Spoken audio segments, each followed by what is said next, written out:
Hello, everybody, and welcome to another episode of the TheCivShow Podcast, where we suck so you do not have to. I'm your host, Moisos. Raising Zozo. And Nystagmus. I was wondering if he was going to do it or not. Yeah, dude, that was a really delayed. It was delayed. Yeah. It was delayed a You little left bit. us in suspense, man. I thought I wanted to add a little suspense because I'm not what the show's about today. That was my one little bit that I get. No, the show's not about you. It's definitely not about you. It No. is about our... And I'll remind you of that in 5 minutes when you're on one of your patented rants of some kind about, I don't know, tagmas or something. It is our... But no, the show is about our special guest, Peppermint Butler, who just spoke right there. Hello, Peppermint Butler. Hope you're doing well today, sir. Agmas? Tagmas? Hello, everybody. Thank you very much for having me. I am excited. First and foremost, happy Thanksgiving to all of the American friends today, or as we Canadians call it, Thursday. Stole that from Jay and Dan, of right course. off the bat, Yeah. we're being invaded by 100 days, 100 Oh, 100 games. dang. What? That's Sarge. Hey, Sarge Hi, and everybody. friends. Oh my gosh, hi. Hello. Anyway, Peppermint Hello. Butler, let's talk about... Oh, Carl's here. Hi, Carl. Carl is here. Hello, Carl. Hello, Peppermint Butler. Hello, Groovy. Hello, Rachel. Hello, Elliot. Hello, everybody. Okay. Let's talk about last Sunday. Let's talk about how all three of us, not you, Peppermint Butler, obviously, got caught with our pants down, each in our own individual way. I got caught with my pants around my knees. Nystagmus got caught with his pants around his ankles, and Zoe didn't even have any pants on. It was really weird. But we could talk about, like, there's a lot of things to talk about. We could talk about Babylon. We can talk about Heroes and Legends. You know, like, let's start with Babylon, actually, because they were the first ones to kind of get involved in this game. So, Nystagmus, having the pleasure to play Babylon, how did they feel? And why did you punish the best man on this planet? I don't understand. Why would you?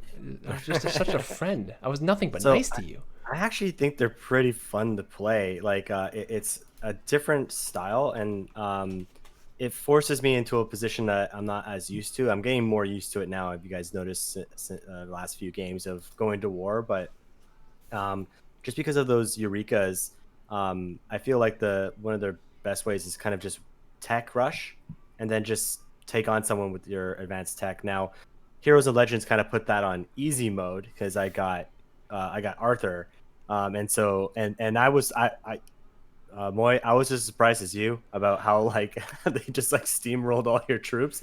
I didn't expect them to be that strong. You know how many people have been like bugging me all week of like, hey Moy, King Arthur, and I'm like, shut up. I'm like, stop giving me PTSD right now. He's like, you suck with the quest. I'm like, shut up.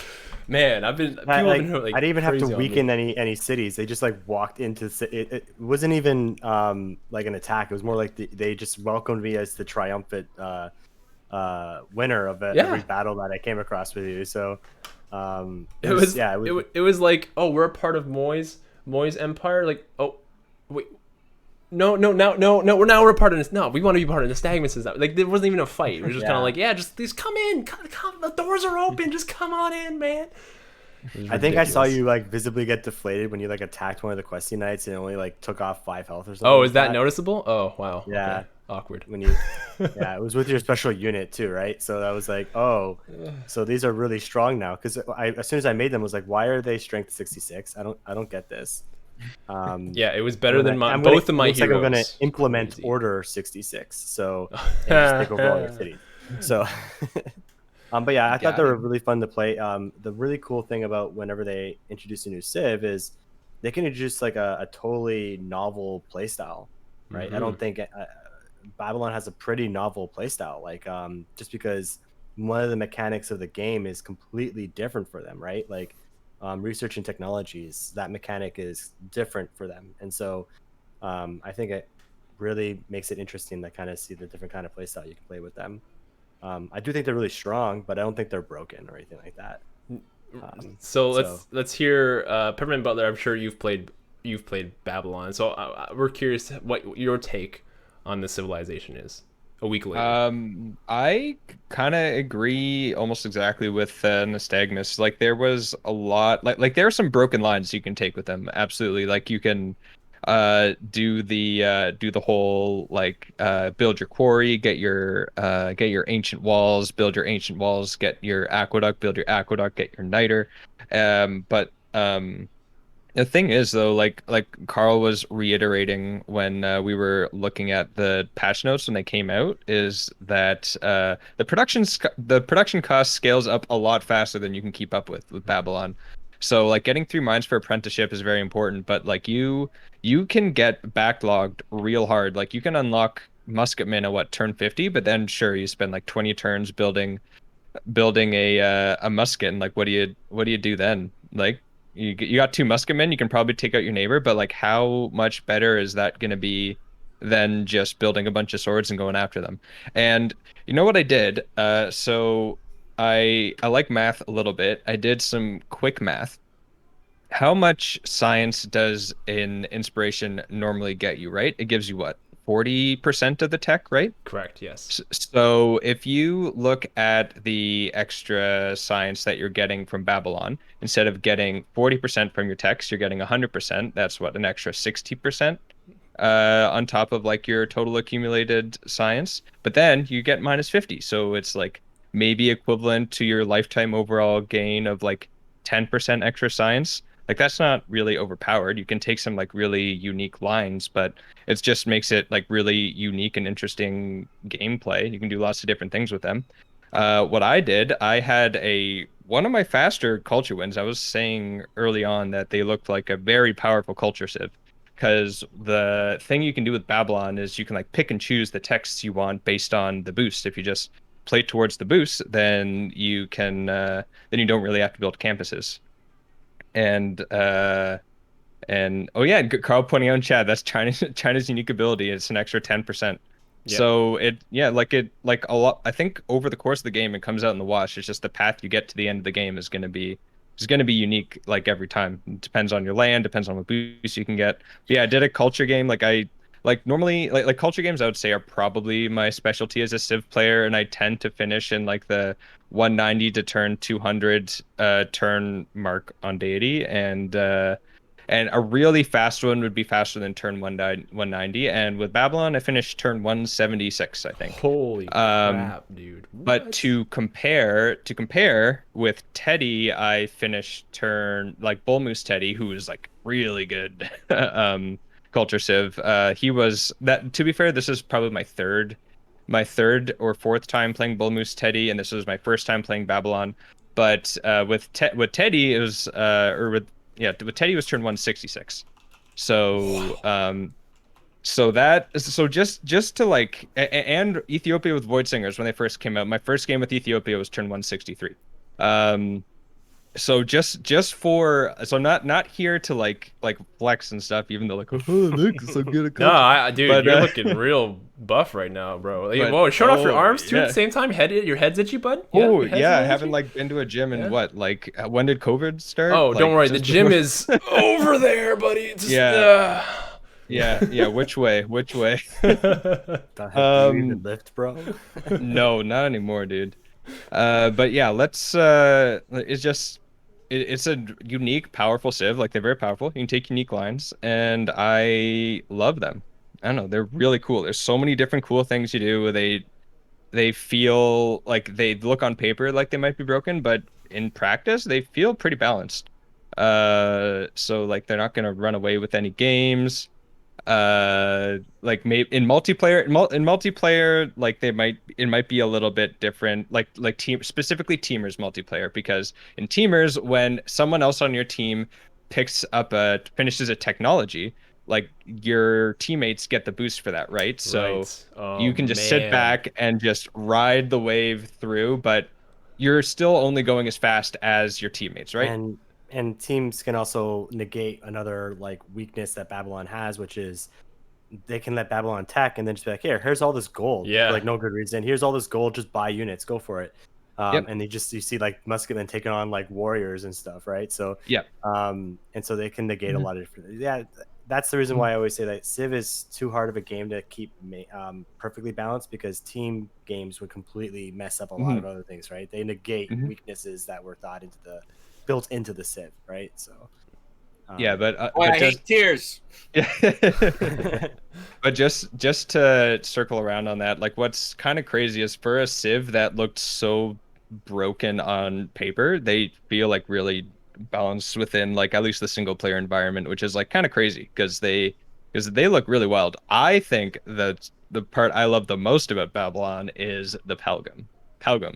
It's good stuff. Oh, the watermill. The unique watermill. Yeah, that's what Zoe was good. saying too. Yeah, like that's the best part about them. It's so good, dude. It It's so good. It doesn't even matter what it does. It's a unique watermill. That's it. Yeah. That's all.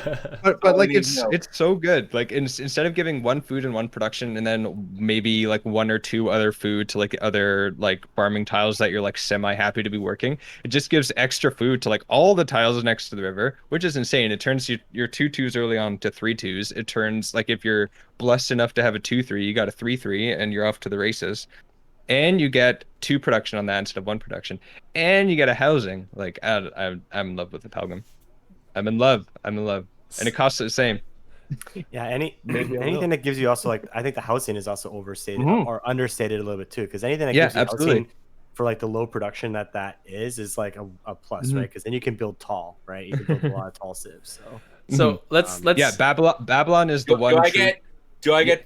Yeah, I'm trying to get to you. I'm trying to get to you. I know you're like, okay, let's move on. There's no more. Let's hear Zoe's opinion of his 1 week later. Basically, everything that you guys said, everything I thought. So I have nothing to say. So go ahead, Zoe. Okay, so what I like about this Civ is it kind of feels self-defeating to build campuses, but if you really want to take advantage of their bonus, you should build campuses. And you need 2 campuses. That's a big drawback. Yeah, you need to have those campuses because most of the great people, or a lot of them, for that come from campuses for scientists, they give you triggers.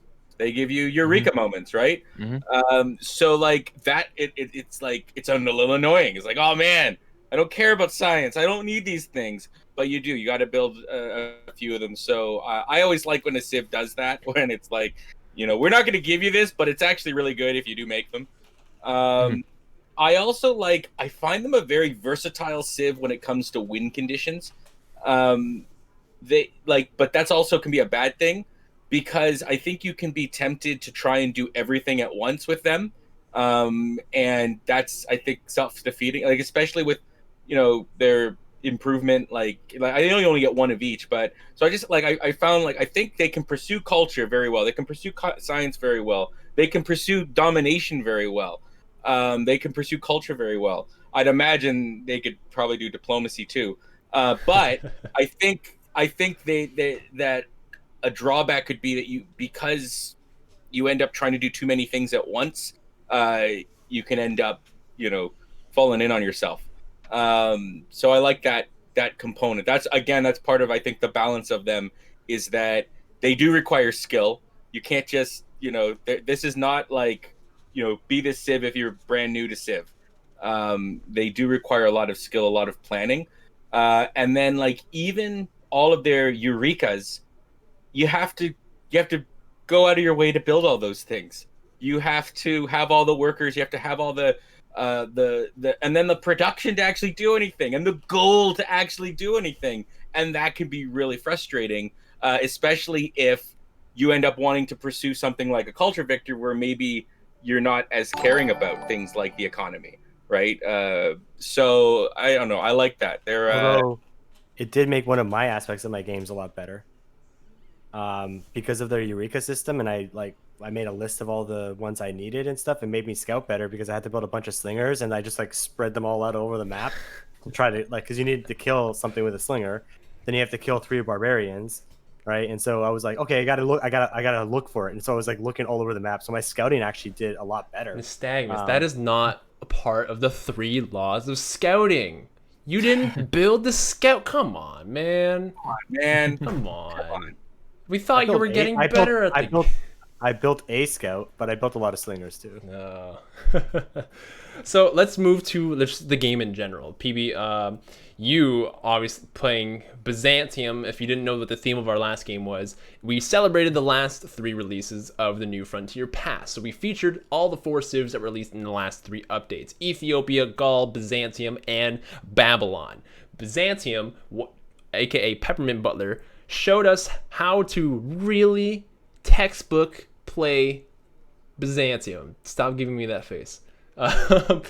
Well, in the context of Heroes and Legends, right? Like, Yes, yeah, maybe. That hero he had, Himiko, was like broken. Like, it was so That was great. didn't make me cry. That wasn't the one that made me cry. I did not realize that the Byzantine Empire built tanks back in the Middle Ages, because that's how strong tankers were. So, Oh no, they got all the way to GDRs real quickly, apparently, according to history written by the TheCivShow. Which hero is it again? Sorry. Himiko, the double general, the one that gives like +10 to units within 2 tiles. Right, and then plus with the Tagma adding the plus like the tag, +4, yeah. and then you had great. Did you have a great general as well? Oh, I had a couple generals. Oh my! Ooh, So yeah. what was your overall bonus with those units? Oh god, I tried strength over 20, 100 right? Tagmas. it was way over 20. I tried to think of all of the bonuses that I had like before I came on because I knew we were going to talk about it. So what do we have? So I tried to think about this. Prepared. I like it. Guy. So Tagma +4, like any unit, if they're adjacent to a Tagma, that's +4. Great Right. General, that's +5. Himiko, that's +10, so that's 19. If you have converted a holy city, which I did to you, Moy, I converted a holy city. Yes, you did. That's another +3. What else is there? Crusade is +10. Plus so, 3 for your holy city. Three from my holy city as well. And then you got Babylon's holy city eventually. Yeah, I had printing. Groovy's right in chat. Like I rush printing for the Diplo visibility, and if you have for every higher level of Diplo visibility you have on people, that's 3 combat strength. So it's just like stacks and stacks and stacks. And an important thing about how combat works in Civ is the damage calculated is only proportional to like the difference between units. So an 80 strength unit fighting a 70 strength unit is gonna deal more damage than a 25 strength unit attacking a 20 strength unit. So all those differentials stack up like crazy even late in the game. Like a +3 difference makes a huge difference even late in the game if you're fighting with equal units. Like it makes a big difference. So all those stacking is a lot. I swear. So before in my ignorance to the wall that was your forces, because I was just like, well, how bad can it be? What are these guys? Yeah, I was telling you it was bad. Like I didn't stop saying that he had a lot of Tagmas. He kept on saying, "I'm going to switch on military mode," and I didn't see your military. Right. I kept seeing his go up. I switched to military mode. I did. I switched to military mode, and my empire was humming along. I was doing what I was supposed to do. All right, but there's some things that man can't do against such hate. Okay, there's just he came to me with my pike and shot. So this is like all he has to do is say, "What is your empire to a god?" Like, yeah. I swear his combat strength was like 149. Yeah, it was the one point like on the hover. His units were killing their hard counters. Giant death Tagmas. And like I had, we're doing simultaneous turns, so I had the misfortune of like every unit I'd get down, like getting so close to death, and then something when the turn ended and the next turn started would take me away, and I wouldn't be able to get back in time before. Oh, we lost him. Yep. Rest in peace. This is what happens. I will say that when we got to when I got to having to like fight Zozo for the potential end of the game, I was like, he's got pike and shots and field cannons. Like I'm not fighting into that. And then I got over his borders and I started hovering over, and it was like, major victory. Major victory is like, after like, victory, unless. Hey, and that reminds me actually. While we got Carl, we can ask him about Hercules blowing up a wonder. Oh That Oh, was- jeez. that I was put that on really Reddit. It has fun. like 200 views, that clip now. That was really fun. Yeah, that was crazy. Yeah, if that It was like intentional or not. ridiculous! I Is want that intentional? That Hercules can kill wonders? Like, I want to Yeah, point out before we like- change the topic. I want to point out Zoe on turn 88. I Yeah. quote you saying he is so far I did. from taking Zozo. Do you know what I turn he did. took Zozo? I did. He took it like 5 turns later or Oh. something like that. Like 95. so was not it Yeah. that bug wasn't in- So again, I did not anticipate how insane the stacking was. I had a good army, all right? I did. I had a good army. It wasn't enough. I had good science. I had good production. I was producing units like every 2 turns. We were on didn't par for most matter. of the game. Yeah. And the other big thing I think you had on me was because you could form corpse, and I couldn't form corpse yet, and that was to my massive detriment that I had not focused enough in that direction to get nationalism. Yeah, 'cause I nationalism think is huge. that gave a big edge. So yes, and that was accurate because I couldn't fathom it. It's like there's no way, there's no way, and it was terrible. So just so you guys know that apparently that Hercules blowing up wonders is not intentional. Uh-oh. I wonder what the code behind that is. Maybe it's like not in tile improvement. Okay, destroy. Oh my goodness. So, and you have It'll to live on in admit- our memories. Oh, so Yeah, good. like after you took the first city, that I knew it was done. But I was like, all right, I'm gonna give you Peppermint Butler because you're Peppermint Butler, the rare treat of actually storming in. And I love that you not only took my capital, but just beforehand you destroyed my wonder, and it was the most like defeated I'd ever been in Civ, and it felt really good. It really did. You say that now, but I'm at the glad. time, I don't think you felt that way. You know Although- what? I was laughing at the time. It was such. It was shenanigans. It His was absolute numbers were shenanigans. so audacious Yeah. that I was amazed. And you Yeah. just have to stand in awe and go with the flow and let him destroy. And like that was clearly domination victory. There was no like Moy would have folded. You know, Oh like a no, deck of yeah, cards 100%. within seconds. I was our forgot Military only hope. Alliance. Military Alliance was another Plus another 4. buff I had Little for at plus least 4. the war against Nystagmus. Yeah, yeah. Another count it. Oh man. Don't forget. Sorry to interrupt, but it was Although- important. Fine. I did survive until the end of the game. Like I was like 2 turns away from losing. Yeah, my from last loyalty city. flipping out. and then that would have ended the game because I think I was hosting, right? So I No, don't the know if that host would've ended- switch. The host. Yeah, the host. switches. The host. Oh, the host, okay. the host Right. would I have didn't know. switched I initially, didn't know if yeah. that meant that like, I just ended the game for you Yeah, guys. that'd like- be pretty bad for multiplayer if you can't kill me. The game ends. I will say, just to circle back on the questing knights, I could not push into Nystagmus with the questing knights. Like there was no way. Like he had a line set up with questing knights and units, and like my Tagmas got there late. Like they got there really late because I had to cross all the way to the other side of the map. Like I was originally gonna play like a really peaceful game because like my closest neighbor was Moy, and he was so far away. I was like, well, I guess like I have all this land, I'm gonna settle cities. And then Nystagmus came with Arthur, and I was like, well, Moy let me have that barb camp, which gave me sanguine pack. So like I gotta at least send over Syntagma to help. And like I couldn't fight him, but then because of dramatic ages, that city flipped, and it forced Nystagmus had to break his line, and I could sneak that in a was missionary. mistake. Like, Yeah, I could sneak in a missionary to convert the city. I could like send my units in without just getting instantly dominated by questing knights and crossbows and stuff that we're defending.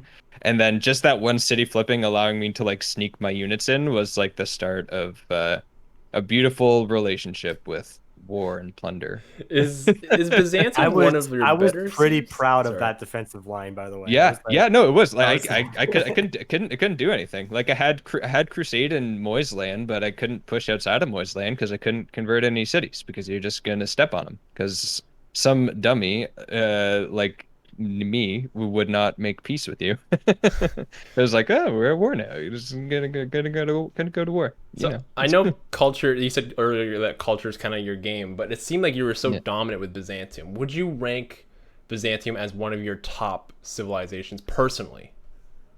For so that they do a specific thing really, really well, and that's crusade religious warfare. And that, if you can time it out, is probably the strongest way to war in the game. Just because crusade giving +10, like we talked about, even like a +3, a +4, a +5 is huge. Getting a +10 reliably is insane. So you stack that with the general and the +4, your Tagmas, which already have a stronger base strength, they're getting +22. That's +22 with Crusade. That's +3 from your own Holy City, +5 from a general, +10 from Crusade, +4 from being adjacent to another Tagma. And that's just that. And +22 is that's big. It's as we have mentioned earlier. So if you can get it all lined up to work, it's the best way to war. And it's one of the more satisfying ways to war. And with Byzantines, they made it really like satisfying, a lot more seamless than with civs like Philip, where like you have to manually convert, but like the conversion you get by killing units means like their defense actively hurts them. So like if you can like defend your religion, defend with units, like their Tegmas are strong. Their Tegmas are going to kill units. That's not something you're really going to be able to do or deal with. So, but you need units to defend still, and then as your units die, they're like your cities are going to convert, and then they get another +10, and they're just going to run away. And then the other thing about Byzantines is that if you get the like crusade off, you also get the bonus of dealing full damage to walls. And heavy cavalry are like far and away the strongest unit in the game to push with, just because like they have the strength, they have the movement, they're really, really good. And if you're able, and like the one drawback is that they don't interact favorably with walls. But with Byzantines, if you can get Crusade off, not only do you get the +10, but you get the ability to just battering ram walls on your heavy cavalry, which is very, very big. So the investment is, or like the payoff is absolutely worth the investment. Like having to go for a religion when you're trying to time a medieval push, that's dicey. That is very dicey, and it's not going to work all the time. But if you get it up and running, then yeah. But yeah, like Michael said, just don't let the units inside your territory. Just line up a bunch of questing units or questing knights like that. Like that worked. Like that worked. But like if you get rolling, it's a tough train to stop. It's a tough And it was train going to to stop. happen anyway because questing knights don't last forever, right? So like, Yep. I set up the Mhm. defensive line, but like really, like you don't want to like use questing knights as defense because they don't Yeah, last forever, and then you don't they're on even a get your clock. unit back, right? So Yep. Yep. it just was buying me time, which I was not using very effectively. So Yeah, well, yeah, you had to do what you had to do in the face of the Tagma. But yeah, as far as like where I'd rank them, I don't know if I'd give them the rank of like the top war civ in the game, but I would like far and away give them like the best way to crusade war in the game, which is personally one of my favorite ways to war in the game. Um, but yeah, I like they're really fun to play, really satisfying. It's like really kind of seamless how like Crusade works with them, which is pretty sweet. But yeah, big investment at the beginning. Going for a religion, especially on deity, especially in multiplayer, to like line up a medieval time push. It's asking a lot. It's asking a lot. So I think that's what keeps them in check from being like far and away like the best war civ. Yeah, I took note of that as well. And like, if we were smart, we should have taken note of that. Because if you don't, like, that's why I agree with you, especially that, like, because they're not guaranteed to get that religion. Mhm. And if they don't get that religion, a lot of their strategy just crumbles away. And, I know against the computer is really great at getting religion really quickly. That's what we needed to do was deprive you of faith. Um, We did not, and we had to deal with the Death Star. And it's that simple. Yeah. Yeah, the nice thing Byzantines do have to like help secure religion is they get an extra great profit point from their holy site. So Right. so Right. like to deny it is pretty difficult to deny them religion, but just like as far as timing goes, like having to go for a holy site instead of an encampment first to try and get a medieval general. It is a little easier for them to get a medieval general now though, because instead of being 3 classical medieval, 3 medieval renaissance, there's 4 of each now. So it's harder to deny them a general, it's harder to deny them a religion. But they still have a timing, right? Because like they'll still like have a hard time. I guess they won't really have that hard a time pushing into cuirassiers if they have crusade or muskets. They have a pretty long window. Yeah, they're They have pretty a pretty good. long window. They're Yeah. pretty good. And if you have a good culture game, then Tagmas can come early too, right? Like that's Yep. Yeah, that's what I was focusing. Like I rushed an early wonder. I got a good theater square, and I tried to get to Tegus as fast as I could, even though I wasn't like immediately planning to war because like the land was a little awkward. But yeah. I like choral music is great on them for that reason. Like I got choral music. you I did think get that game. music. That's right. Yeah, very very good to get to that faster. To get Tagmas faster, to get mercenaries faster. Yeah. Culture So good. let's Culture always good. let's take a quick break. When we come back, we're going to be talking about you, PB, all about you. You don't have a social media, so not a lot of people know a lot about you, but we're going to have that exclusive here on the Civ Show podcast. So don't go anywhere because we will be right back. After these messages, we'll be right back.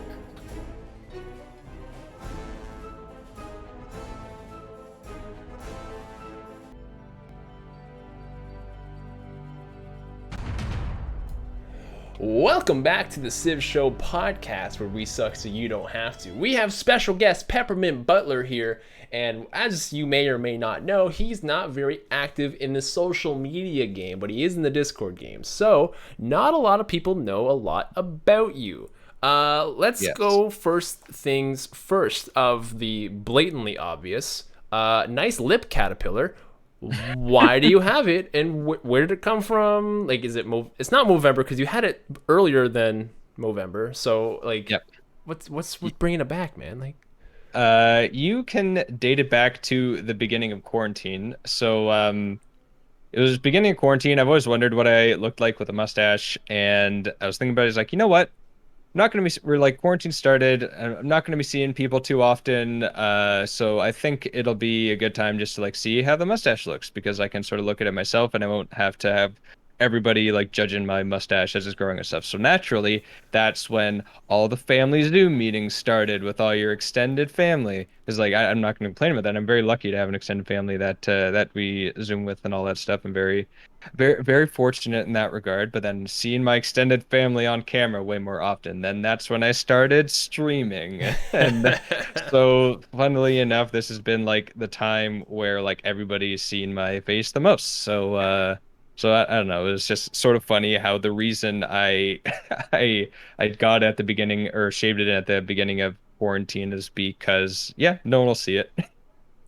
No one will see it. So try it now. Do you think it'll stay though? Like, I dig it personally. I don't know. I like it. It has gotten positive reviews from the people who live with me. Thank you. That's the most important part. Yeah. Make so, sure the partner likes it, right? Yeah. So so it is enjoyed there. Like it is a little bit different. Not being able to avoid crumbs in the mustache while eating a lot of the time. Like it does have its drawbacks. I will say.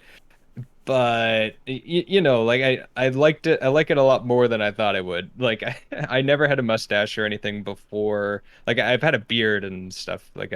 I'm the kind of guy that like typically shaves like once every 3 weeks. Like before quarantine started, I'd like have like some weird like 3/4 of a centimeter beard, and then like, all right, I guess I should probably shave now. But I don't know, I'm trying the mustache like for quarantine just to see what happened, and I don't know, I'm kind of stuck. That's the story. What do you guys think of his mustache? Zoe and the I have never known him without it. So, it's true. That's very true, actually. Yeah. So I really got like no it. control group. Got no control group. Every time I've seen you, man, you've had it. So Mhm. yeah, I think it's good. I think not everyone can pull off a mustache, right? And I still don't think I can, but I've been told otherwise. No, the chat is now is bumping right now with your mustache. Now I don't part know of if me's a you're little bit jealous of Zoe and you because I can't grow facial hair. So I barely. This is years of effort, people. Yeah, like I don't grow hair. Now, whether you have a better mustache than 100 Games, I don't know. His is much more well kept than mine. It's like the man is groomed. The man is groomed. It's smooth. Yeah. So you guys have to maybe have mustache off or something. Who else has a mustache? Anyone have a mustache? I kind of do, but I get lazy and I You do don't okay. shave this, right? But like, Mm. if I Yeah. were to shave, like not that long ago, I just shaved This is the this, man's and I'll keep the mustache. I grew it last year for the first time for November, and then Tiffany's like, I kind of like it, so then I kind of was like, okay, and I kind of try to keep it ever since. Mm. Mm. Uh, Yeah, Mustache is a funny maybe thing. that's maybe something we can it's do. coming back, dude. It's coming back. Maybe believe hey, maybe the In trio of general- mustache men will be the alliance of the Civ Give. You never know. You never know. In general, Yeah. men are growing out their facial hair more often than they did even like 10 or 20 years ago.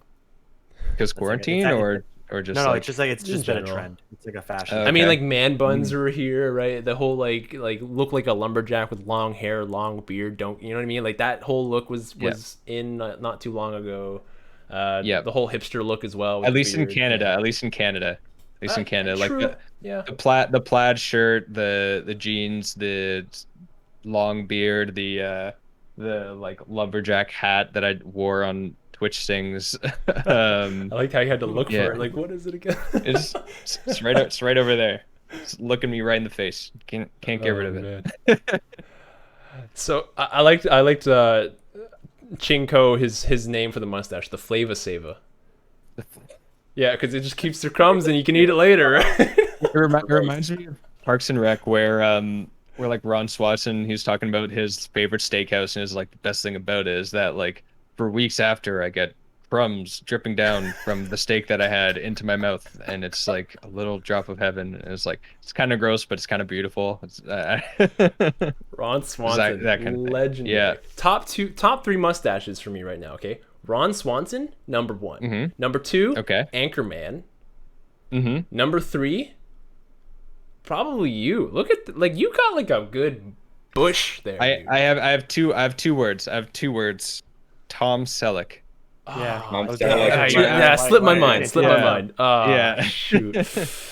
Yeah, but they're like I don't know. I am honored to be named among those. However much I might not not agree, but I am honored at the at the sentiment.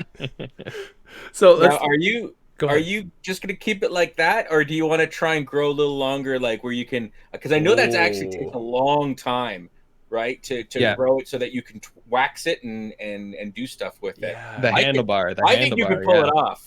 I think I- well, not the hand, like you The know what I curl, mean, the like, swirl. Yeah, I man. know. curl, yeah. So what I learned apparently is that this is actually technically a handlebar mustache, and this Oh, one is a horseshoe mustache. Oh. So Huh. I always thought this was a handlebar mustache, and I think it was my fiance said I like guess that that's makes sense, that's not a handlebar mustache. What are you talking about? And it's like yeah, What? pretty sure this is I pretty think sure this is a she's the handlebar. wrong one. No, I googled it. Really? She's right. Yeah.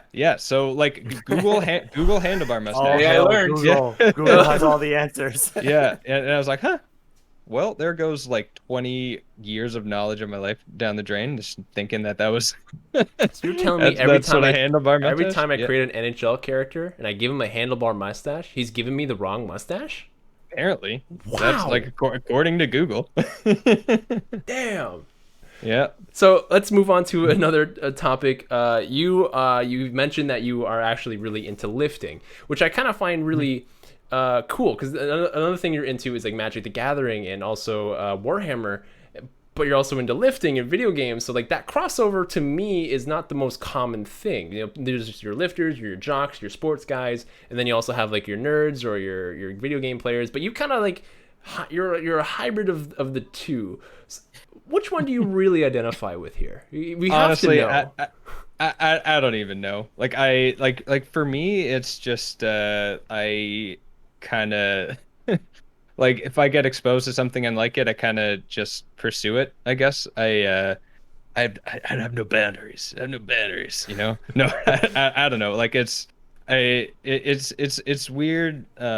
Like not to get all like waxing philosophical and stuff. Like people get like binned in these groups that like things about or like things you like, things you don't like based on like other things you like. And I don't know. I guess like I never really like got like binned there. I guess I had like like I played hockey when I was really young. I was had like a group there that I was friends with for a long time, and then I went to like a then like went to high school and like got in with like all the band kids and like that, like we're all geeks and nerds there, and like got exposed to like Warhammer and Magic and all that stuff. And it's kind of been like all over the place for me, like friend group wise, and I kind of pulled the best from all of them, I feel, in terms of interests, and then Gotta just turn like all the the worst in terms of charm and stuff and looks. You But I gotta try. those band camp lessons around, right, and use them in the real world. Oh yeah, Exactly, you exactly. learn a lot at Everything. band camp. Oh yeah, yeah. This one time at band camp, that's a. I guess that's kind of a dated reference these days, right? If I understand the reference, then Yeah. like other people can understand the reference. I think. There's Yeah, when not a people lot say of like, American Pie came out before the year 2000, right? So like, Yeah, I know. Did it It's- actually? It's Yeah. weird. Yeah. yeah, it did. Whoa, I didn't know that. Holy crap. Yep. Yep. and you're a bit older, right? You're like closer. I think we talked about this on Sunday. You're closer to my age. Yeah, than I think I you, turned the big 3-0 this year actually, and all right.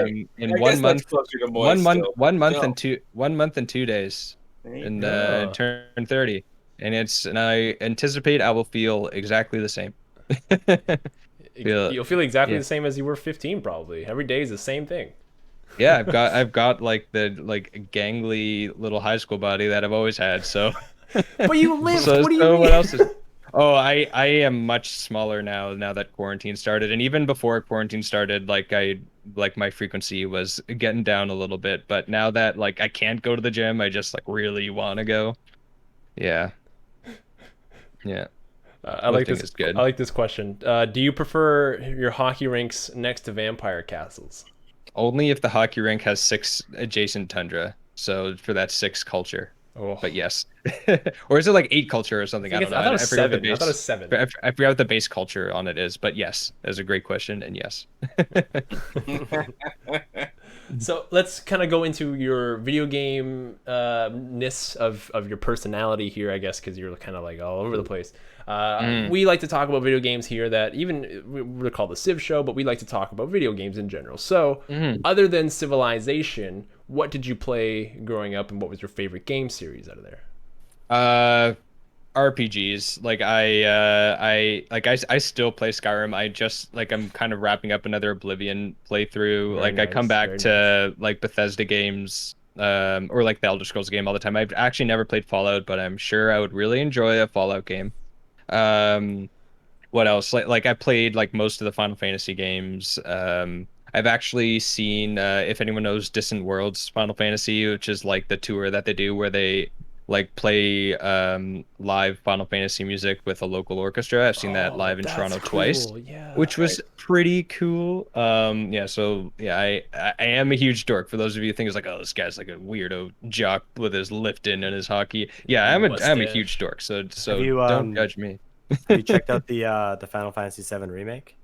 I played it already. I loved it. Okay, I just- I got it day one, and I loved it. The ending was a little funky for my taste, but you know, like I'm a Kingdom Hearts fan too, so so like yeah, it's not I got funkier than those that. vibes, right? Like with when no, okay, so partial spoilers, but I won't really spoil anything. But like when I was going through and they introduced those new parts of the story, I was like, this kind of feels like Kingdom Hearts, right? Like Yeah. and Yeah. because I didn't know this, so and anyone who's going to pick up the game, I'll let you know, just because I didn't know when I picked up the game. I didn't know it wasn't the whole game. Oh, right? really? I didn't know that. I was like, Yeah, I was yeah, playing yeah. through it, and I was like, man, I put like 30 hours into this, and I'm only at the part where like I'm trying to win the dance competition. And I'm like, why is this game taking so long? And I'm like, oh, it only gets up to the certain point. I'm like, this game's gonna take me 300 hours to play. Yeah. No, the game, like I don't know. I thought like people got mad that they added a bunch of like fetch quests and stuff like that, but like that you were really limited in what you can do in the original game. Like I played the original game multiple times. It's one of my all-time favorites, and they there's like they do a really good job with world building in the original game, because like the art is great and like you can talk to people, but there's no whole lot of interaction, right? Like there's extra quests and stuff, because like they like that with like Advent Children coming out, there was a like a ton more stuff that opened up in terms of like graphics and like other like environment stuff that they could expose into like a Final Fantasy VII game. And I think that's why like it took them forever to actually make this remake, because I was hyped for the remake when they put out that tech demo, and like what was it? It was like Oh, the two opening scene, right? yeah, like what, 2005 or something that came Yeah. out, I think.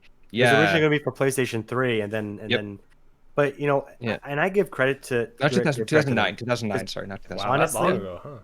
they could Yeah. have just ported the old game onto PS4 with updated graphics and made a ton of money, right? But they Mhm. actually went back, basically built a whole new world, Mhm. added kind of a twist to the story. I'm not going to spoil it for anyone in chat or anything like that, but there is a twist to the story. It's not the exact story from the original game. And I thought that was really cool. And then they got to build on all of the side characters, so you got to you got to know them way more. Yeah, it was That awesome. Like it was such a cool experience, like replaying and like reliving that. It was weird that it got such negative reviews, because like anyone I talked to that had like played the original one and played the new one, they loved it. It was just like, it was such a nostalgic experience, and like you could argue that like playing on nostalgia is like a cheap trick that people do all the time these days, but you know what, I'm a Yeah. sucker. Like I enjoyed it, they like but sue they me. made it different enough. Like the Yeah. combat system's completely different. Oh yeah. Like it's a totally different game. Like Yeah. it's basically Final Fantasy VII, but here's like a new twist on the story, and here's a new way of even playing it entirely, completely. And so I know I just thought I was super Yeah, excited. and I got it the day it came out. yeah, same. Yeah. It's And just like the world building that they added, I'll just that like it's just really good world building. Yeah, but yeah, go ahead, so sorry. I just want to oh, get that in. I haven't played it yet. I love the original Final Fantasy VII, but it's a really cool way to leverage the franchise. Like I think the game was made for people who played the original. So maybe if you're judging it by just now, maybe it might have lower reviews. I hope they do it for some of their other ones. I would love Final if they Fantasy did Final Fantasy VI. Yeah, Yeah. because like unlike the previous Final Fantasies, like in Final Fantasy VI, like I found you really got attached to the characters, and they had really deep stories, and they were all imperfect. And in my opinion, was one of the most satisfying video game endings ever. Was The only thing I will nail Square Enix on their like Final Fantasies and stuff like that is that they use the same trope that every Japanese RPG does, which is use amnesia in some part of the story, right? Like there's a character who has amnesia somewhere and it's there, and they don't know their past or something like that, and there's always a twist when they get their memories back, right? Final Fantasy 6 and 7 are played on it huge with the main characters, but I still think, like personally, and people are gonna hate me for this because it's like I like Kefka as a bad guy more than Sephiroth. Fight me, but I don't know, but like No, I like Sephiroth is like super like ominous and stuff like that, but like as a character, he's got like two dimensions in like kind of like I really like Sephiroth as a villain, but like Kefka is very very interesting. Like you can like sort of delve into his character a little bit he has more, whereas he has like real motivations for what he yeah. does, as opposed to just being evil, right? Yeah, like as far as like evil, inevitable, like super strong villains go, like Sephiroth is definitely up there, but like but Kefka is great in a different way. Okay, we're gonna move on to Q&A. Yeah, I could talk about this for a long time. I could tell. We're gonna move on to Yeah. Q&A with the chat right now, because there's some questions flying in here, and I think people are really into you right now. So we're gonna really get into this. The first question comes from ES. No, you. First question comes from ES Champ. Would you rather fight one horse-sized duck or 100 duck-sized horses? Can I just re-roll it? Nope. Okay, so what it was like horse-sized duck or 100 duck-sized horses? Correct. Jesus. Can you Yeah, I imagine probably one horse-sized duck. I That's think huge. I'd die either way. I think I go for the giant the giant duck because at least I don't can know, like man. it's a That tough. reminds me Dude, too much of a imagine Canada the size of the Goose. bills, man. Like, Yeah, Canada, yeah. like, Goose, those man, are What's no, what's man. the terrain like? The real question is what's the terrain like? Are we talking about like an open field? Like, is Yes. there cover? Like, Open field. open field. Oh, okay. Boxing ring, I like nothing there would with you. would I be faster than the horse, or like the small horses? Would I be faster? Probably not, right? Actually, no. No, I think you would because they have little legs. Yeah. Okay. All right. So maybe I could like run away, line them up, and just start like punting them as like they're running at me. I don't know. Like I'm just trying to think about the strategy here. Just like That'd be my min-max, game like plan. That was yeah. my game plan Yeah. too. Yeah. Like, horse ain't gonna bother you. A duck Giant sized duck's horse. giant duck's coming for you. A Like giant the duck's horse, gonna Yeah. eat you, dude. It's 100 gonna, horses like, are not gonna bother. Actually, you know what? The better question is a horse-sized Canada Goose, or oh, 100. No. I No, know. I won't. I Okay. won't fight. I won't fight a regular-sized Canada Goose. No, Yeah, I you won't fight a Beat the regular. crap Yeah, out of no, me. they are pure evil. The They're worst. pure evil. The worst. The type most of bird. disgusting poops you'll ever see. That dogs love eating. Dogs love eating Canada So, Goose poop. For some Quote me on reason, that. when I lived in Indiana, there's hundreds of them, right? And Mhm. I was driving into my apartment complex where I lived in Indiana, and as I was driving by, they like attacked my car. Oh I was God. driving, Wow, like that's a whole scary. block of them just like attacked my car. It was, God. they're like fearless. It just nothing will stop them. They will come after you. All right. They don't give a single hoot. Next. We're a honk. Next. Oh, shit.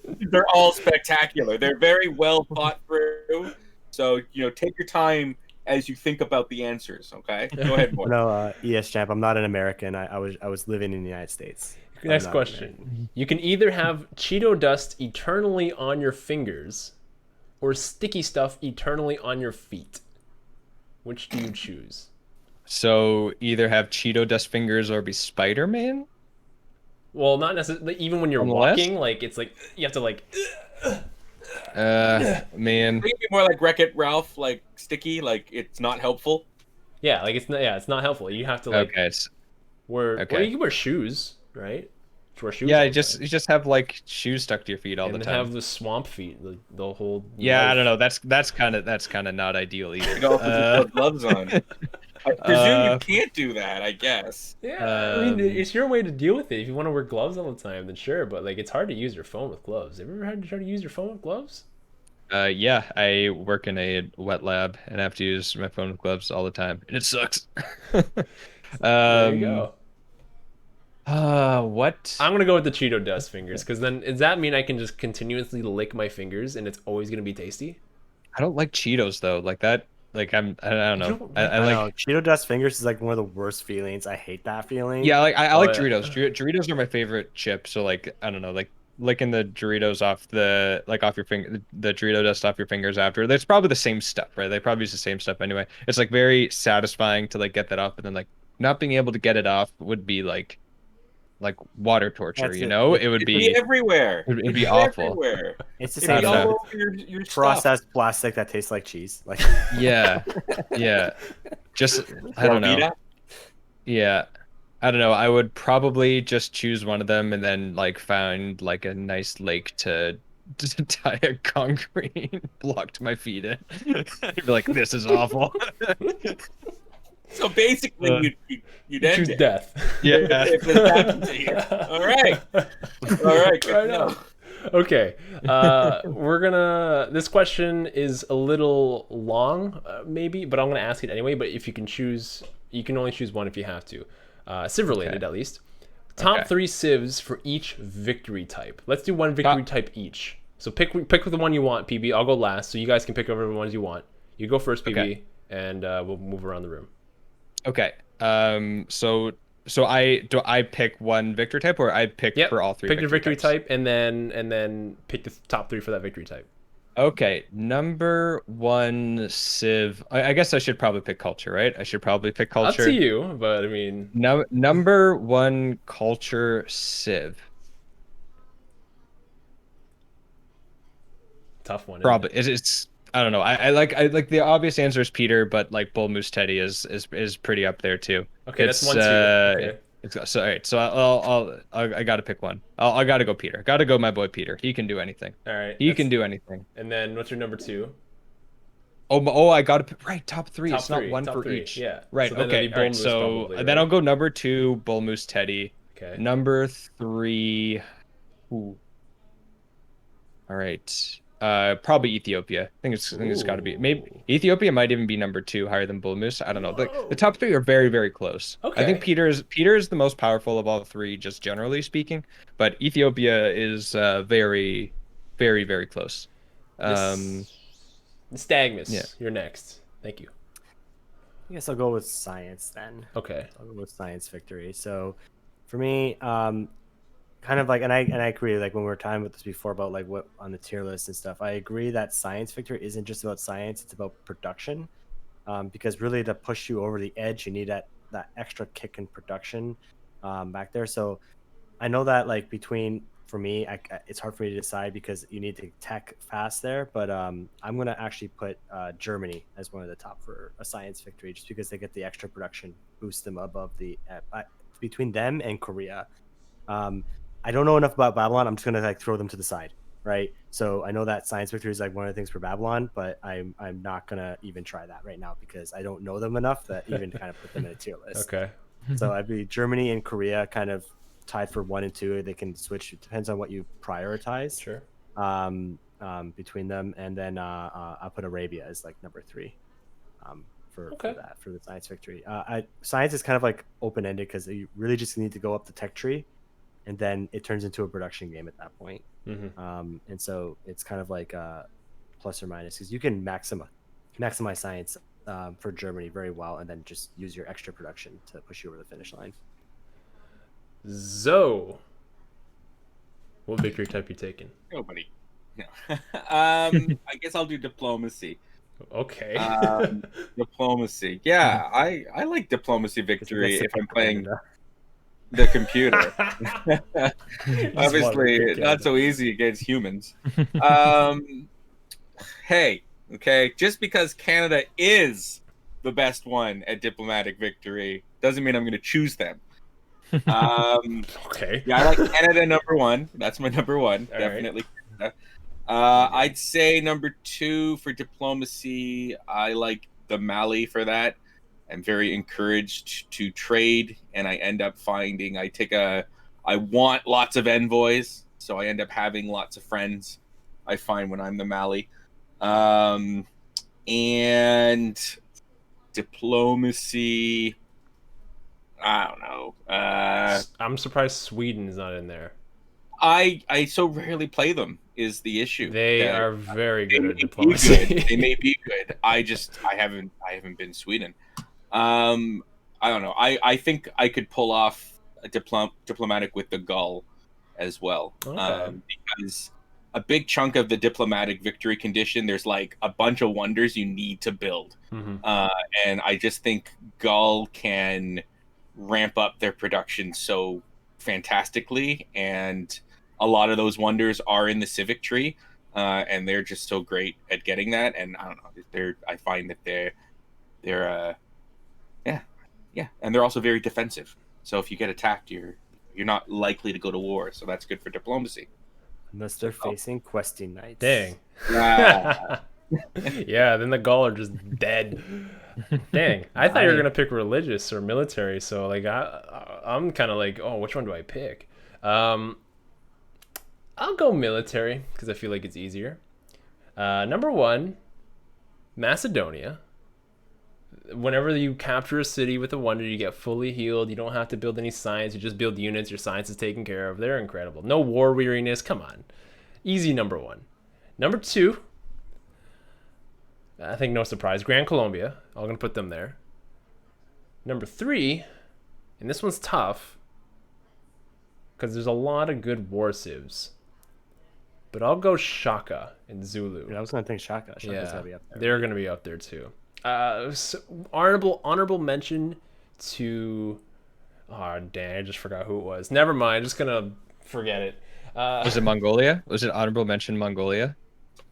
No, actually, that wasn't it. But honorable mention to Mongolia, Scythia? I guess. No, it wasn't Scythia. Black Queen France, I hear, is really good at domination. Oh yeah. Yeah. Flat +3. Yeah. And then last question. Last question. Out of all of the Civ 6 civilization leaders, who would you kiss, wink wink, marry, and kill? Okay, so kiss Gilgamesh, marry Gilgamesh, kill John Curtin. Why John Curtin? What did he do to you? Oh, it like if you've seen the A to Z, like all through the A to Z, he's just been a giant thorn in my side, dude. The guy is just like, we fight against the Huxle War, and then he just comes down on you turn 30 with his stupid 6 warriors and is like shenanigans, John. Get out of my face. You're a liar. Wow. Okay. He's also Yeah. the most annoying when he's mad at you during the game with like his like. Yeah, and he his, throws his stupid hat on the ground. Like, get yeah, over he's it. like he like fronts up to the camera, right? It's like, Yeah. Uh, Yeah. Kiss. I would also go with Gilgamesh. That guy's a hunk, man. Yeah. We talk a He's lot so- about Gilgamesh here. He's so nice. So He's- nice. I don't know. He's a good person. Mary. That one's tough. That one, like, I have to like really, really think about that one. And man, I'll get back to that one. I'll come back to that one. Kill though. Oh, the Netherlands girl. Oh my, I hate her so much. Every time I play against, same reason with you. Every time I play against her, she becomes this massive warmonger and just dominates me, and it's insane. I'm like, you don't even have any good units. It's just like you just have a massive military. It's Yeah. crazy. Wilhelmina or whatever. I hate her. Wilhelmina, yeah. She's the worst. I would kill her in a second. Ugh. Man. Mary, I'll get back to you. We'll circle back. Zoe, let's go with you next. Let me see. As I quickly Google the Civ 6 leaders to see who I would marry. Okay, I would. Oh, I would Cleopatra. kiss- Oh, yeah. Cleopatra. Is who 100%. you'd marry? Oh, yeah. I'd be the one she doesn't kill. I would probably Yes, kiss. I would probably kiss Jadwiga. Is that how you say the Yeah, name? Jadwiga? Nice. Jadwiga. Yeah, My yeah, king. Poland. Yeah. Yeah, the king of Poland. The king of Poland, Yeah. yeah. Yeah, she's yeah, I like that works. I would probably marry Poundmaker of the Cree because I know that he would not only make sure that our partnership is strong, he would ensure that our community's alliance and partnerships are strong, and that's important, I think, in a marriage. And the boy's rich. The boy's rich. He knows how to handle his money. I could be the trophy husband, so I'm down with that. Yeah. And obviously, if someone's got to die, how do you say this? Jawanoman? Oh, Java Yarman, okay. 7th? Oh, Okay. man. How dare you disrespect I my hate boy Kemir so Java much. Yarman? They're the bottom now for me. Oh. They're my least favorite Civ. Come I would on, rather man. I would rather play as Poland. I would rather play as Georgia than play as Kemir. Oh. Wow.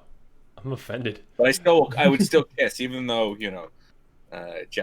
So yeah, that's me. What about you, Nystagmus? So kiss, I would put Cleopatra. Mary, Laurier. Oh, yeah. And, He's loyal. Wilfred Laurier. Loyal. Okay. Canadian. Yeah. Mhm. Good old Canadian boy right Cool. there.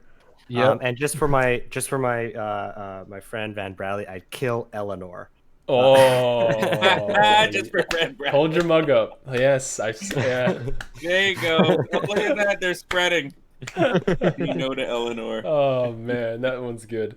That one's good. Just that. I was actually hoping that no one would take her for that, just so I could stay. So I could clip it for Van Bradley. Very nice. Very nice. It's a good question, though. It's a good question. Very revealing. So that was a very good question. Anything you guys want to ask PB before we wrap up here? The only thing is, PB, I hear you're part of a dynamic team that's doing some sort of special event in December. What's that all about? I think what you might be talking about is CivGive. Would that be that? Is that what it Because is? Is that think it I've, is. I've heard a little bit about it, but I'm not sure what it is. Can you explain it to me?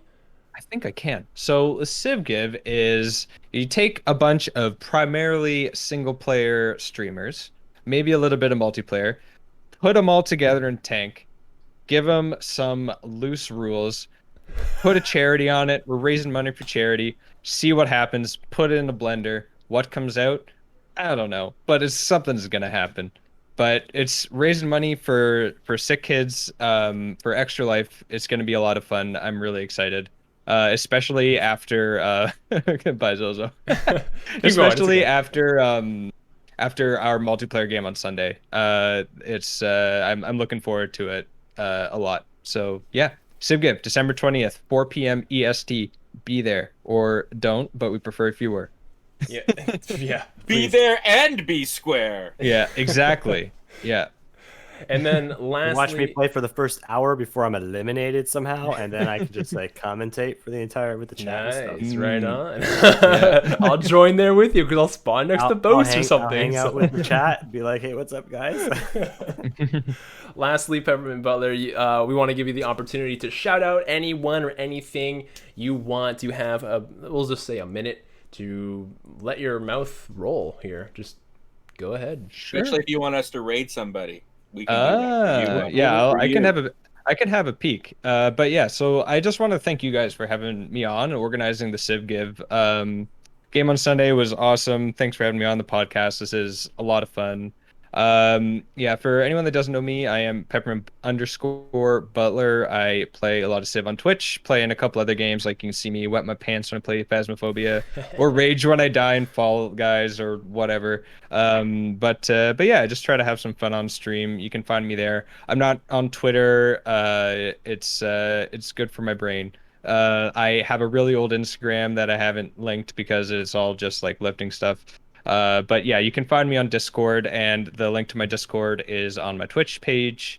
And yeah, I'd love to see you come hang out because it's a good time. Play some Civ, and I like to interact with chat a lot because that is the funnest part about Twitch I have found, no matter what I'm playing. So yeah. And yeah, just again, thanks you guys for setting this all up, having me on. This was a lot of fun. No problem, man. Looking forward to the next time. If you want to watch Put you on the spot. if you want to watch a city builder, someone who is really good at planning his cities and district building, go watch Peppermint Butler. This guy is a genius. You heard him talking about all the numbers earlier in the podcast. This guy knows. He knows his stuff, man. He knows civilization way better than any of us. So part of the we suck so you don't have to. He's not a part of that equation. No, he's out. He's out of it. Can I be though if I really want to? No. Can I? There's two of you, so you cancel each other out. I'm Well, sorry. well, shoot. Well, shoot. So while we kind of shucks. sign off here, go ahead and look through your friends list on Switch and give us who to raid. If you haven't already followed us on Twitter, you definitely should, because that's where you get all of the Civilization updates as well as the Civ Show updates and a couple of good memes and a couple of good roasts too. I've roasted some pretty good people on Twitter. It's been pretty good. You should give us a follow on Twitter at TheCivShow. And if you're looking for the more intimate connection, you can connect with us on Discord. We have a lovely community of very engaging people. We talk about all sorts of subject matter, from Civ to pets and everything in between. So come join us on Discord. And while you're eagerly awaiting the next game on Sunday, you can check out our other content on YouTube. I make a series called Better Know a Leader. Last one I did was Basil II for the Byzantine Empire. Zoe does his own series, now officially a series because he has There's episodes. two. Yeah, There's Raising two of them. Reviews. Moy also makes videos there based on what's going on in the civilization community. And we also have another series coming out called Civ from Different Perspectives, where each of us play the exact same game, and you can see how we all make different decisions as the game goes on. One day that'll change to please watch the Civ 6 from Different Perspectives, because we've been advertising this for a while. And also next week we're gonna announce our big guest, right? Yeah. So tune in next week for the podcast for that announcement. That one is going to be huge. In the meantime, though, we need to decide, one, who to rate, and two, what our game is going to be on Sunday. So, Zoe, why don't you announce what the game is going to be? The game. So this is a game of Moy's making, which is fair. Want me to say it then? At us, I could say it and then you can confirm, I suppose. Okay. You said you wanted to play a culture game. So we're turning off all of the other victory conditions except for culture. You could still conquer cities, but it just won't win you the game that way.